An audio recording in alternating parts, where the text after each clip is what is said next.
that if you get the New York Times on paper, as I do, troglodyte, as I say, and read it with a cup of coffee every morning, you spend 30, 35, 40 minutes with it, usually. I mean, they sort of found this out. If you go online, you spend 5. And you tend to, look at what your interests are. Well, I do think there's another issue to conveniently avoid answering that particular point, but there's another issue which I think is a little bit disconcerting, which is that if you look at what's happened to the traffic to whitehouse.gov, it has just skyrocketed because with Obama moving into the White House, they've really built, I would argue, a media news operation, almost a newsroom around whitehouse.gov, complete with videos and breaking stories and writing. It resembles your experience on a major media platform. And as benevolent or as much as I might philosophically agree with our president on some things, it strikes me as a dangerous consolidation of power, right? To have our political leadership also be our, source of news. It's a lot there. How do you answer his question, though, about the fact that he spends 40 minutes with the New York Times and somebody else spends 5 minutes trying to get the news? So Alex actually, I reread his book prior to this, and there was a couple of studies you cited in the book to make this point, and I was very curious about this because it was about young people, right? And generally the argument is that young people are less engaged than they've ever been, but I don't know that that's actually necessarily true, and I think that measuring it just about the amount of time you spend on it is not the only way to measure it.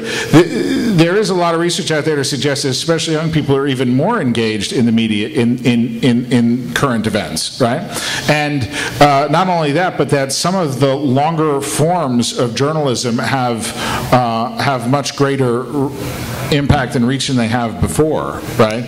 Well, I look at studies and they seem to suggest all kinds of things that are sometimes contradictory. Well, I remember one of the times that you and I discussed this. You told me I've since seen this, that young people think that if news is important, it will find them. They don't need to go looking for it. And that, I think, is that's a factor of our society. This is not a representative group. You are not.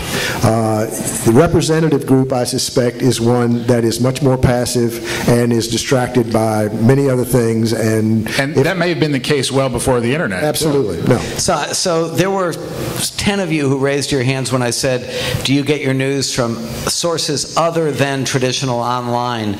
And to your point of young people, the word you used, and sort of the news, terrible term. How do you define young, by the way? How about under 80? 80. That's what I was going to say. Great. My 89-year-old grandfather's going to kill me for that one. That's 90 for him. But let me, if one of you would sort of give us a little, who knows, the designated spokesperson for the under 80 set, to talk about the notion you said the news finds you. That was what you were saying. The news finds you as opposed to you going out and finding the news. Anybody want to talk about that who has thoughts? Paul, go ahead. Identify yourself, if you would. Hey, I was actually going to ask a question. This goes directly to it, so I'm going to hijack your request really quickly.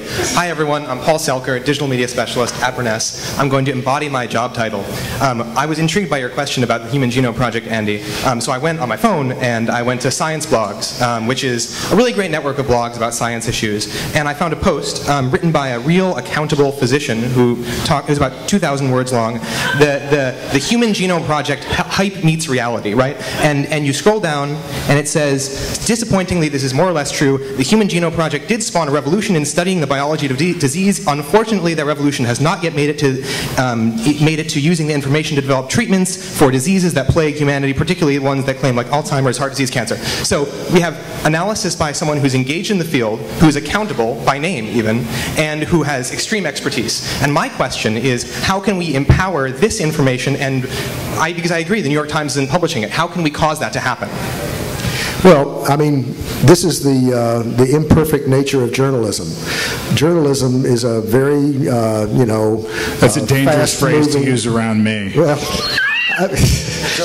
journalism, period. I mean, the thing is this. Journalism is easily bored. Journalism is random. Journalism is chaotic. If you happen to catch the good fortune of having a good reporter writing about the genome situation and has access to the front page of a major news organization and finds this person and interviews them, they're probably going to have an impact because of the delivery system of this news organization.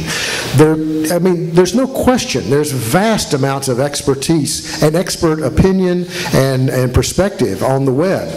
As much as anything, I think the thing that gets understood is it's not just a matter of the quantity, it's a matter of the delivery system and a mechanism that will call attention, that will direct attention to people who are not necessarily interested in the Genome Project, but who need to know what's going on, who may have a loved one that's hoping for a cancer cure, or who, I mean, the thing is, news is something that you don't necessarily know you're interested in. It's something that grabs your attention because you happen, for whatever reasons, to come across it, and it stops you, and you investigate it, and you've committed enough time in your daily life. And I mean, Ellen Goodman said this very well. I quoted her in the book. She said, the only thing that has not become able to be done more quickly is thinking things through. I believe that's true, and I think that it takes time to inform yourself, and none of us do it perfectly. You could spend, as we all know, infinite amounts of time on the web now, just sort of exploring stuff. It's fascinating, it's wonderful, but it's also not what most of us spend our lives doing. We're selective. We have to choose, we do triage, and this is what we go for. If you happen to find the New York Times website or the front page, the place that helps you do that in an efficient way, then I think you're well served. I think that we would be better served if we had lots of choices of people making those kinds of journalistic efforts. We're more likely to see something that matters. You know, I want to just add something to the end of that, which is you can really, I'm sure everyone, this is Captain the Obvious, you can waste a lot of time on the internet, right? And I actually think that it's a problem in some ways very similar to obesity, right? You can really consume a lot of junk on the internet without getting anything good, and it's like really hard to eat healthy in your media diet. And that was probably a bit of a problem before the internet, right? With tabloids and other kinds of things, but it's a much more serious problem in the age of the internet. And so this kind of gets into interesting questions about media literacy and kind of cultural values and maybe even into the very root nature of education. Mr. Pearson, I saw you raise your hand earlier. Go for it. Thank you. First of all, now I'm 82, okay? And I watch you were young. Yes. 89, I knew 90. And I do read a newspaper. But I watch around, and newspapers are not going to be here in 30 years. Oh, there'll be a couple. And that's because the kids don't read newspapers. Number two, and I guess you've all noticed this, that the Nook and the Kindle have dropped below $200. You can download a newspaper on that. So the old paper newspaper, we might as well cart the thing away. Now, apropos